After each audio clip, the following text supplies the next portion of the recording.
Je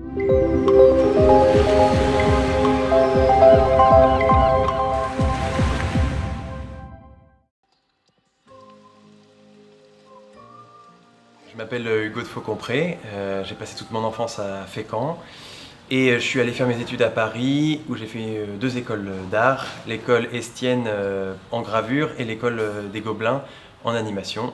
Et disons que j'ai un peu tout commencé à Fécamp, à l'EMAP, l'école municipale d'art plastique, où j'ai un peu touché à tout et c'est ça qui m'a donné envie d'aller ensuite chercher les grandes écoles, on va dire. Alors comment on passe de l'EMAP à réalisateur d'un dessin animé? Et bah assez naturellement en fait enfin, moi je suis un vrai passionné de cinéma donc j'y vais très souvent, j'adore le dessin et du coup dessin, cinéma, entre les deux il y a le cinéma d'animation donc je me suis dit qu'il fallait que je fasse ça. Ça faisait tellement longtemps. Oh, et quel temps! Ouh, ça n'a pas arrêté de pleuvoir cette semaine.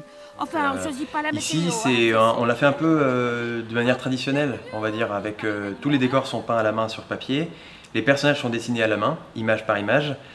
Juste c'est fait sur tablette, sur ordinateur pour gagner quand même un petit peu de temps, mais c'est fait oui, par toute une équipe de dessinateurs. Voilà, j'avais envie de retrouver ce qui m'a plu moi quand j'étais gamin, quoi. Donc dans les livres pour enfants, dans les films qu'on voyait qui étaient comme ça, tout fait à la main. Ah, ça va pas, ma genou. Ah, pourquoi faut venir le voir? Journée, n'est-ce pas? Parce qu'il faut retourner au cinéma Mais n'aie pas déjà, ça peur, c'est super ta maman important viendra vite. après le Covid et tout, je ne m'attarde pas là-dessus, on est tous au courant. Ça c'est super important, c'est toujours mieux en salle, le son est incroyable et l'image est beaucoup plus, les couleurs sont beaucoup plus profondes et chouettes.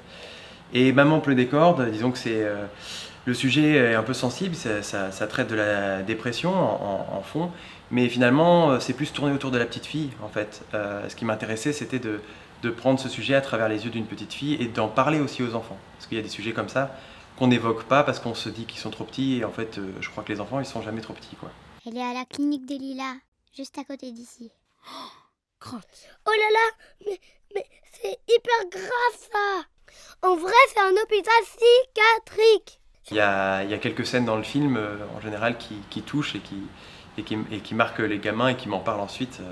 Notamment quand on voit le caleçon de Clo-Clo qui tombe dans la neige, bon bah voilà, c'est des choses, c'est pas pour rien que je les ai mises, parce que moi elles me font rire déjà. Donc. C'est quoi les questions qui reviennent le plus souvent en fait?